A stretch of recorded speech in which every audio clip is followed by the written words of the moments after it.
નમસ્તે મિત્રો, સ્વાગત છે તમારું મારા આજના નવા વિડીયોમાં। તો મિત્રો, આજે આપણે બનાવીશું વ્રતમાં અને ઉપવાસમાં ખવાતા મોરૈયાના ફરાળી ચીલા। તો એના માટે મેં એક વાટકી મોરૈયો લીધો છે, એની સામે આપણે અડધી વાટકી બટેકા લેવાના છે। બટેકાને બાફીને લેવાના છે। લીલા ધાણા લીધા છે, આદું અને મરચાં લઈશું આપણે।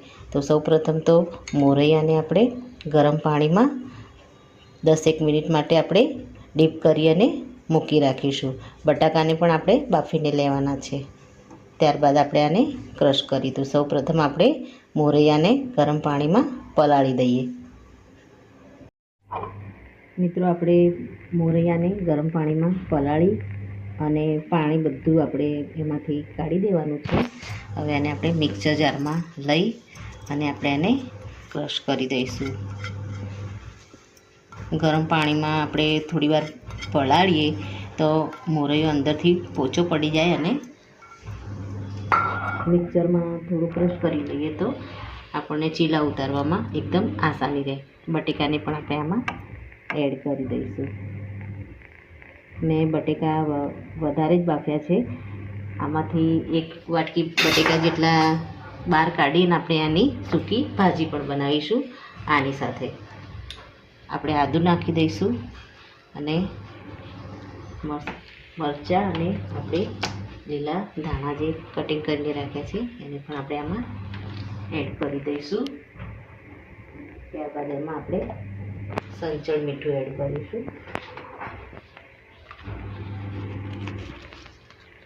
આપણે થોડું સંચળ પાવડર એડ કરી દઈશું।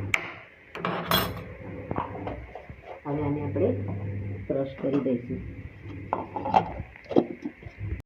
તો મિત્રો, આપણે બેટર એકદમ સારી રીતે પીસી લીધું છે। આ રીતનું આપણે બેટર તૈયાર કરવાનું છે। હવે આ થોડું ગરમ છે એટલે આપણે આને થોડું ઠંડુ થવા માટે મૂકીશું। ત્યાં સુધી આપણે જે બટેકા બોઇલ કર્યા છે એમાંથી મેં ભાજી બનાવવા માટે અલગ મૂક્યા છે। તો આપણે સૌપ્રથમ તો બટેકાની પહેલાં તો સૂકી ભાજી બનાવી દઈશું। મિત્રો, આપણે ભાજી બનાવવાની શરૂઆત કરીશું। તેના માટે આપણે પહેલાં થોડું તેલ લઈ લઈશું। તેલમાં આપણે સિંગના દાણા આપણે 1 ચમચી લીધા છે, એને આમાં ફ્રાય કરીશું।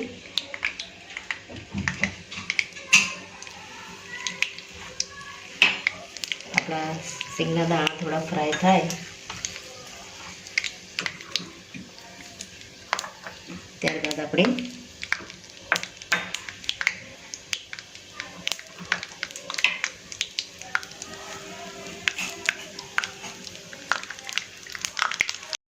મિત્રો, આપણી સિંગ ફ્રાય થઈ ગઈ છે। આમાં આપણે આદુ મરચાંની પેસ્ટ એડ કરી દઈશું ને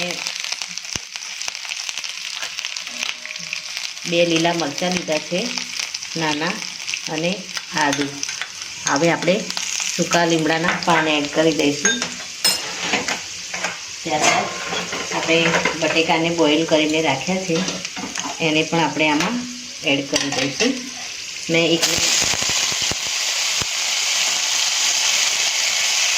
આને આપણે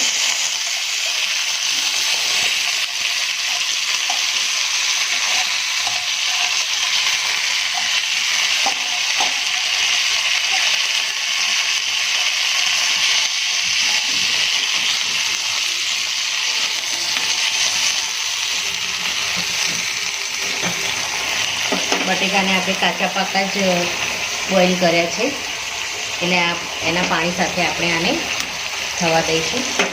આપણે સંચળ પાવડર આપણે થોડો ફરાળી લઈ લઈશું।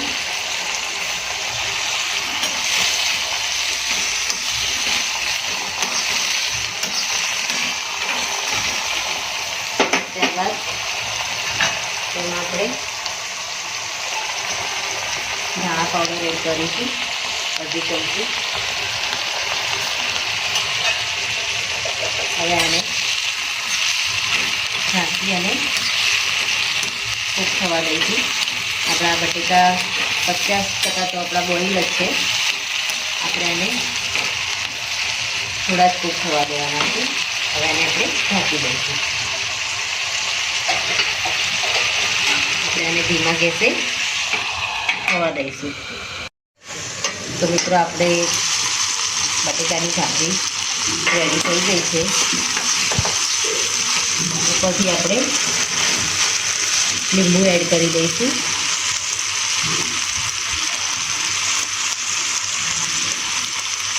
ખાંડ જો તમારે આમાં એડ કરવી હોય તો એને પણ તમે એડ કરી શકો છો. થોડા આપણે કોથમીરના પાન એડ કરી દઈશું.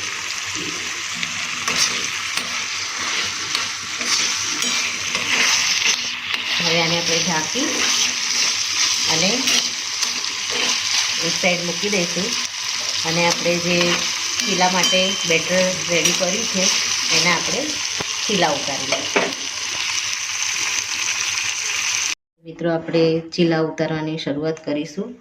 સૌપ્રથમ આપણે થોડું તેલ એડ કરી દઈશું અને આપણે થોડું પાણી નાખી અને આપણે તવાને થોડાક સાફ કરી દઈશું. નોનસ્ટિક આપણે પહેલાં સારી રીતે સાફ કરી દઈશું. હવે આપણે ચીલાને ઉતારવાની શરૂઆત કરીશું.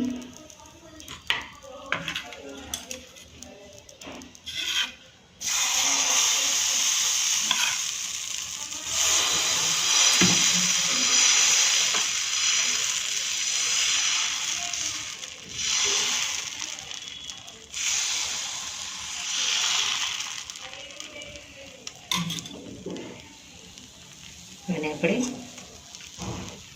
થોડી વાર થવા દઈશું. ઉપરથી તમારે કોથમીર એડ કરવી હોય તો આની ઉપર સ્પ્રિંકલ કરી શકો છો. પણ આપણે બટેકાની સૂકી ભાજી બનાવી છે એની સાથે આપણે આને પ્લેન જ સર્વ કરીશું.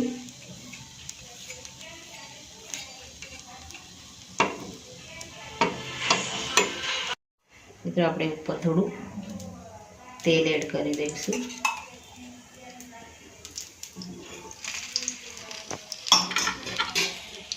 હવે આને આપણે પલટાવી દઈશું. તો તમે જોઈ શકો છો આપણું મોરિયાનું ચીલા ઉતારવાની શરૂઆત થઈ ગઈ છે. નીચે પણ આપણે થોડું તેલ સ્પ્રિંકલ કરી દઈશું. બંને સાઈડ આપણે ચીલાને સારી રીતે થવા દઈશું.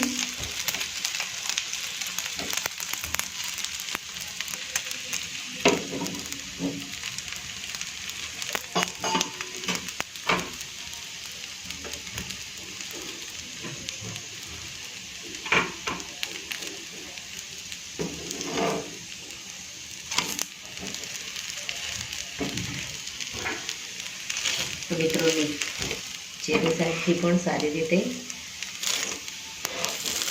આપણા મોરિયાના ચીલા ઉપર સરસ એવો કલર આવી ગયો છે અને સારી રીતે એકદમ સરસ કૂક થઈ ગયું છે.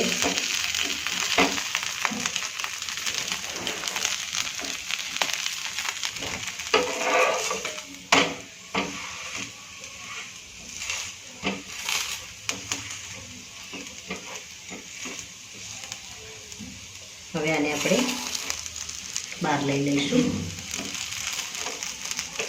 અને આ રીતે આપણે બીજા પણ ચીલાને તૈયાર કરી દઈશું. અને આપણે એને બટેકાની સૂકી ભાજી સાથે સર્વ કરીશું. રેડી છે આપણા ગરમા ગરમ મોરિયાના ફરાળી ચીલા બટેકાની સૂકી ભાજી. આપણે એને દહીં સાથે સર્વ કરીશું. મિત્રો મારો આ વિડીયો અહીંયા પૂરો થાય છે. જો મારો આ વિડીયો તમને ગમ્યો હોય તો લાઈક કરજો, શેર કરજો અને તમારી ચેનલ દેશી સ્પૂનને સબસ્ક્રાઈબ જરૂરથી કરજો.